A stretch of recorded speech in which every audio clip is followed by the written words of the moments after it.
Aku tuh sebenarnya lolos dari ITB, bukan lulus. Jadi beruntung. Iya, aku nyaris drop out dari ITB dan lulusnya dengan predikat beruntung. Kalau nggak ada keberuntungan, aku kayaknya nggak lulus. Tapi ternyata hidup baik-baik aja itu. Walaupun Walaupun nyaris nggak lulus dari kuliah. Ya, tapi sebelum cerita tentang masa kuliah, cerita dulu dong. Dulu tuh berapa sih UKT?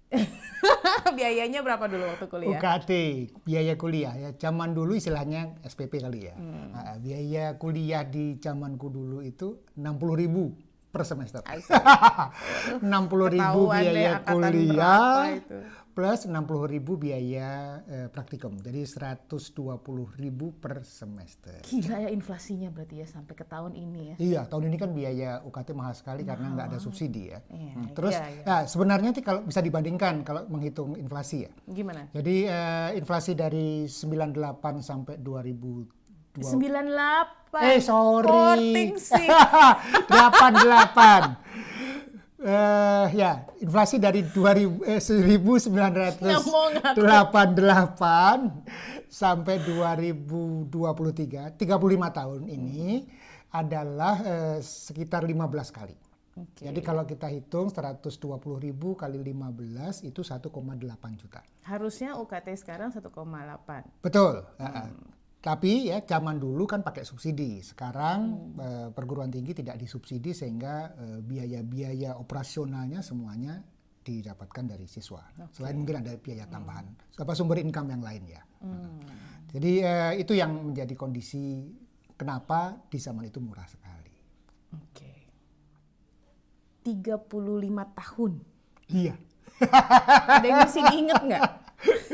35 tahun yang lalu tuh apa yang masih berkesan, yang masih apalah gitu? Iya, aku kuliah angkatan 88 di jurusan Teknik Informatika. Okay. Satu kelas seingatku ada 55 anak. Ya, tapi nggak sampai habis sih karena kemudian ada anak-anak yang tingkat 2 mungkin kuliah di Jepang atau kemudian ada yang macam-macam yang kemudian tapi ya basicnya 55 orang. Dan kecil ya kan itu ya. Terus di awal masuk itu aku ada penataran P4. Waduh, ya. Itu udah ketahuan lah zaman itu ya. Pedoman penghayatan dan pengamalan Pancasila. Oke, sip.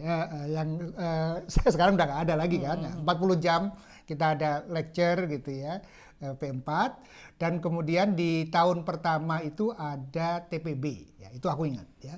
Tingkat persiapan bersama karena itu adalah cara ITB untuk menyetarakan ya kapasitas intelektual, kemampuan akademis dari para siswanya yang dari berbagai macam daerah. Itu kalau aku dulu MKDU gitu ya, mata kuliah bukan dasar MKDU umum. sih, sebenarnya matrikulasi ya. Ya beda mungkin ya? sih Beda. ya, mungkin mirip MKDU ya. Jadi kalau yang aku ingat gitu ya, di antaranya misalkan kalkulus 1, kalkulus 2, matematikanya. Iya, kalau kami ya, juga terus ada gitu, fisika dasar, kimia dasar dan sebagainya. Iya, beda nama aja mungkin ya. Mungkin ya, tapi di sana kalau di MKDU kan mungkin semuanya pasti lulus ya. Atau ada iya. Kalau di ITB, TPB itu menjadi saringan pertama. Bisa nggak lulus, cuma punya jatah 2 tahun, seingatku gitu ya. Dan kalau nggak lulus TPB, ya bisa DO, gitu. Oh, jadi bukan cuma kayak dasar-dasar aja gitu? Enggak, karena juga yang menjadi tantangan kan kualitas pendidikan kita berbeda-beda. Oke, I see. Problem yang sering dialami itu adalah teman-temanku ya, yang zaman dulu, yang dari misalkan luar Jawa gitu ya, yang dari sisi kualitas proses belajarnya di zaman dulu itu menjadi tidak setara dengan teman-teman yang mungkin tinggal di kota-kota besar di Jakarta. Okay. Bahkan di kota-kota kecil di Jawa pun mungkin butuh effort besar untuk ngejar gitu ya. Masalah sendiri gimana waktu itu? Aku waktu itu sih lolos ya. Jadi itu pun aja lolos. Ya, bukan di atas gitu ya, tapi juga nggak di bawah gitu ya. Sempat punya sempat kaget karena aku ujian fisika dasar mid semester itu dapat 45 kalau nggak salah. Dari 100 sampai 50? Dari 100. Sementara ada anak-anak yang kayaknya nilainya 90 gitu ya, yang oke gitu ya. Memang aku Jadi berada. bukan salah soalnya. Bukan salah soalnya, ada anak-anak yang memang cerdas dan itu yang sering bikin stres. Di TPB itu karena kalau zaman dulu atau mungkin sekarang juga gitu ya, kalau berhasil masuk ITB itu kan biasanya anak-anak yang di sekolahnya, di kelasnya ya lumayan lah, pinter lah ya. Gitu, kalau mau Jadi dikatakan gitu. dulu waktu saya di sekolah pinter, kenapa begitu masuk kuliah menjadi Menjadi underdog terus kayaknya dulu bisa ternyata ini banyak yang lebih bisa dan sebagainya gitu. sedih ya? Wah sedih itu. Berarti dulu pinter sampai sana ternyata udah Oke lagi. gitu ya. Itu menyesakkan. Tapi ya disitulah kemudian kemampuan survival kita diuji. Gitu ya. Seberapa survive, seberapa bisa bertumbuh terus, bertahan. Karena kalau aku dulu juga mengalami kesulitan dalam bahasa Inggris. Bahasa Inggris karena aku dari daerah, aku dari Madiun gitu, Jawa Timur, sebuah kota kecil di Jawa Timur, dan tidak terbiasa belajar dengan materi berbahasa Inggris. Sementara ketika kuliah buku-bukunya kan berbahasa Inggris. Ya ini kan 35 tahun yang lalu ya teman-teman ya, ketika mungkin waktu itu belum ada YouTube kan, jadi Ya mudah-mudahan sih sekarang menjadi lebih ringan ya, dalam artian misalkan isu bahasa Inggris nggak ada, isu kualitas pendidikan relatif setara ya, ada perbaikan di daerah-daerah sehingga relatif tidak berbeda. jadi dengan teman-teman di mudah-mudahan kota besar. TPB-nya pada lulus semua ya yang sekarang ini. Tapi gimana kalau kata kan ada yang jadi dosen tuh? Iya, aku kemarin reuni sempat ketemu teman yang dosen. Ada tantangan tapi kalau cerita dia isunya sih bukan daerah. Isunya kemarin adalah pandemi. Jadi pandemi itu kan membuat proses belajar menjadi online, tidak bisa tatap muka. Dan cukup banyak anak-anak yang mengalami kesulitan struggling di TPB-nya gitu, yang berisiko dia di DO. Dan itu terjadi peningkatan yang cukup besar. Dan menantang ini. Jadi TPB itu menjadi proses saringan pertama yang menantang seberapa bisa survive ketika melanjutkan kuliah. Oke, kan jadi Mas Saar tuh lolos TPB, Iya, terus kuliah. betul. Tapi terus Masuk di jurusan. Masuk jurusan. Mulai masuk Tapi materi terus jurusan. juga nyaris nggak lulus juga. Sedih amat sih cerita kuliahnya. Sad. Padahal itu pilihan sendiri ya. Jadi apa masalah yang dihadapi selama kuliah itu sampai nyaris DO? Terlalu susahkah ITB itu atau Susah sih salah ya. cari jurusan? Susah sih ya. Tapi masih semester 3-4 itu rasanya masih lumayan lah. Jadi masalahnya di mana? Masalahnya darah muda. Darah muda, pengen main gitu ya, berkegiatan mahasiswa dan sebagainya. Terus keenakan, sementara materi belajarnya kan berat. Maksudnya susah. keenakan kegiatan kemahasiswaan? Iya, oke. kegiatan kemahasiswaan, terus kemudian belajar bisnis dan sebagainya, mulai merintis bisnis sama teman-teman dan sebagainya. Banyak non akademisnya, itu yang sempat bikin masalah. Betul. Dan ya memang pelajarannya susah kan ya. Tapi kemudian aku terlambat menyadari dan begitu ngejar sudah makin susah gitu ya. Makin lama makin susah. Semester 3-4 masih oke, semester 4 yang 4-5 itu yang kemudian betul-betul struggling di dalam prosesnya. Dan aku sempat ngobrol sama dosen pembimbing, dosen wali, bukan pembimbing, dosen wali. Aduh kayaknya nggak cocok ya. Nah, pindah jurusan. Ini kayaknya problem yang mungkin dialami oleh banyak mahasiswa. Merasa salah jurusan. Oke. Karena ternyata materi yang dipelajari Susah. Itu lebih Makin susah. lama makin mana ada materi yang dipelajari makin lama makin gampang, mana ada. Iya.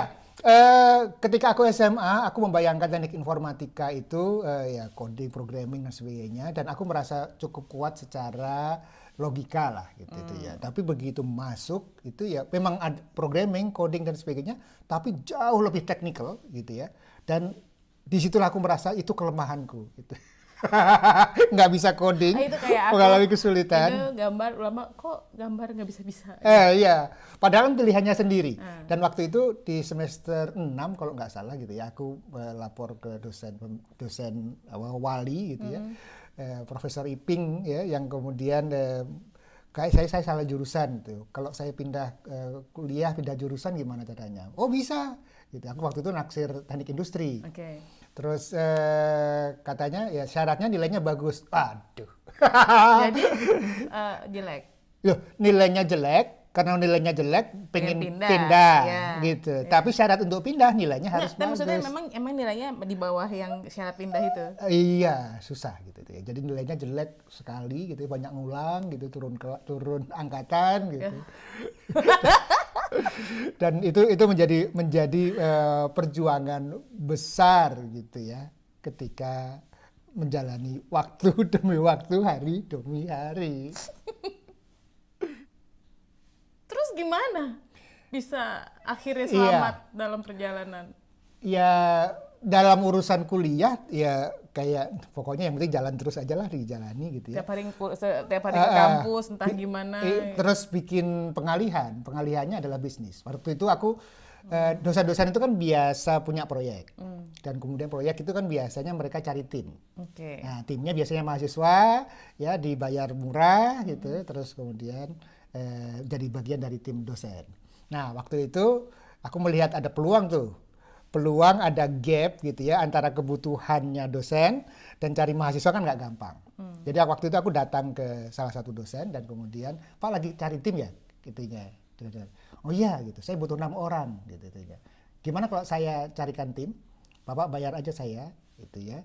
Satu paket kegiatan pekerjaan itu sekitar 6 bulan itu bayar 100 juta. Gitu. Dan mau ya. Itu di UKT 60.000 ya. Ya, aku dengan cara itu dosennya oke, ya udah, pokoknya saya terima beres ya gitu. Ya udah. Dan itu yang akhirnya jadi keenakan kayak gitu terus akhirnya makin gak kuliah, terus kuliah makin parah. Akhirnya ya aku sama tim kan, ada tim yang kemudian mendekati teman-teman yang pinter, yang kemudian cuti 1 semester. Biasanya mereka dapat kalau biasa dapat uang 300.000 atau berapa gitu per bulan. Karena proyeknya dari teman yang aku dapat tadi, aku bisa bayar 2 kali lipat lebih waktu itu. Jadi sebenarnya sih dari sisi banyak hal lain di luar perkuliahan tuh dapat. Oh iya, jadi pengalaman hidup, pengalaman bisnis dapat, tapi kuliahnya jadi berantakan gitu. Terus tapi gimana akhirnya kuliah bisa lolos tuh gimana? Ya kuliahnya itu sebetulnya jadi nggak lulus gitu kan, mata kuliah nggak lulus gitu ya, mata kuliah sarjana, terus kemudian mengulang ke bawah. Nah terus gimana? Nggak lulus, nambah SKS ngulang lagi, nggak lulus lagi. Iya, makanya terus gimana selamatnya? Ya, nah aku sempat tegang sekali, ya sempat frustasi karena aku merasa bersalah terhadap ibu. Gitu kan, aduh kayaknya DO nih, karena betul-betul aku nggak bisa, aku mengalami kesulitan, ada satu mata kuliah compiler kalau nggak salah gitu ya, compiler 2 gitu yang aku nggak bisa gitu, betul-betul nggak ngerti gitu, terus kemudian codingnya nggak ngerti dan sebagainya, padahal itu harus lulus gitu ya. Itu yang kemudian aku sempat betul-betul nggak tahu nih jalannya gimana, tiba-tiba terjadilah keajaiban. Adalah terjadi kebijakan pemotongan SKS. Nah, di zamanku dulu gitu ya, syarat untuk lulus itu adalah 160 SKS.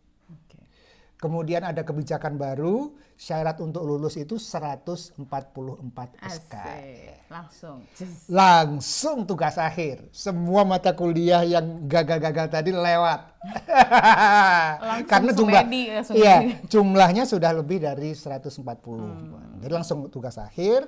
Ya udah, betul-betul aku semedi di kamar kos, bisnisnya aku drop gitu ya, aku minta izin sama teman-teman, bisnisnya aku drop. Setahun ngerjain tugas akhir dan lolos dari lubang jarum, akhirnya lulus ITB walaupun dengan IP ya seadanya.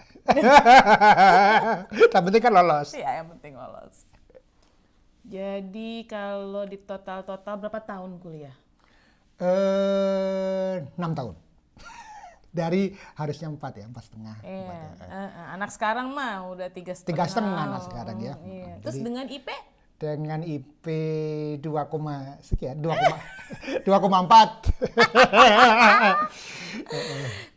Tapi apa dampaknya dari nyaris DO itu? Pasti secara mental itu yang paling kena mental gitu ya. Aku kehilangan kepercayaan Kan dari diri. tadinya dari sekolah di Madiun tuh kayak yang, aku masuk ITB, keren nih, aku pinter Iya. nih. Gitu. Waktu masuk pertama kan, selamat datang putra-putri terbaik Indonesia. Aduh, gitu ya. Yang agak sombong sih gitu ya kemudian. Kayaknya sampai sekarang juga masih itu tuh sambutannya. Nggak ikutan. Terus? Sombong banget dah. Terus akhirnya kena realitas kuliah yang susah itu kan terus. Ya berarti bener lah kan susah.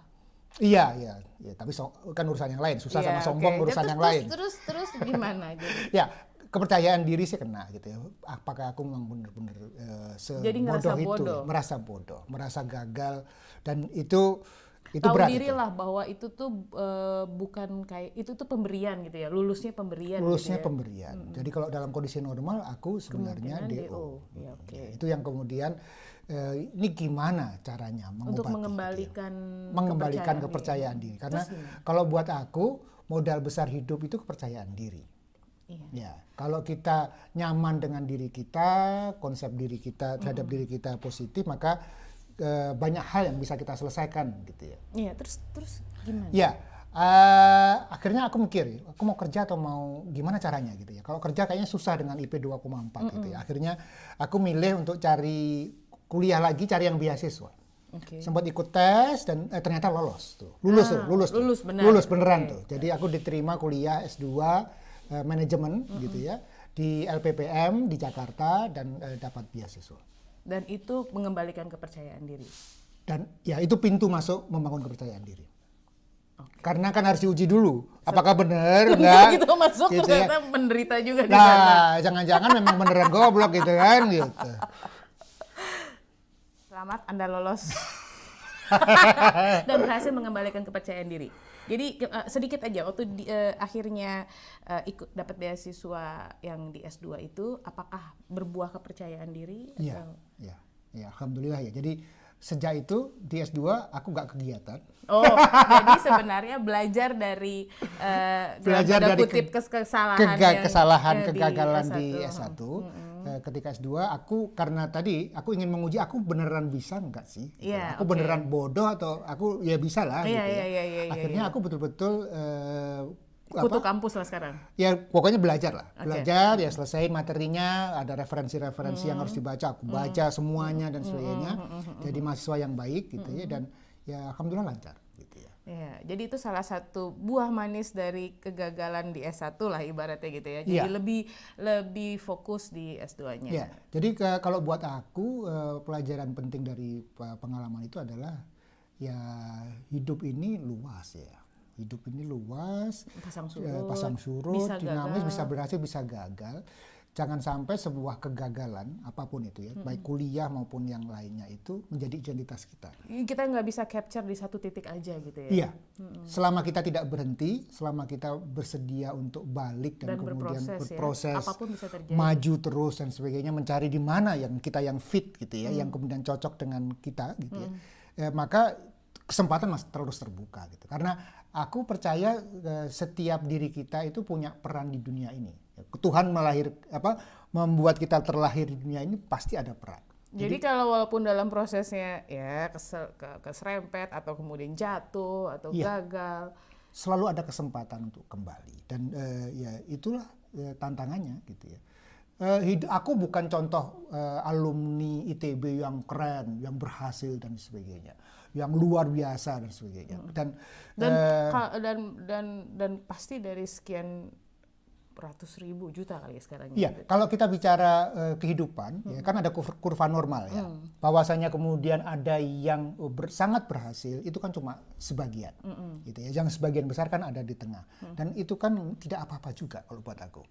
Ya, jadi bahwa kehidupan ini bisa dijalani dengan baik, bisa dengan bahagia dan sebagainya, tanpa kita harus membandingkan dengan teman-teman yang ada di puncak piramida yang sangat berhasil dan sebagainya. Maka ya hidup ini baik gitu. Jadi penting kalau buat aku, apapun keadaannya, terus maju, terus berjuang untuk menjadikan hidup kita menjadi semakin baik. Oke. Keren banget ya kayaknya ya. Wah, ideal. Ya, tapi ya begitulah hidup di mana-mana ya. Bukan kata motivator, tapi ya gimana ya? Ya maju terus lah kalau hidup itu. Iya, iya. Maju terus lah ya pokoknya. Jadi buat yang nyaris lulus ya, yang lagi ujian akhir, coba dikerjakan, selesaikan ya.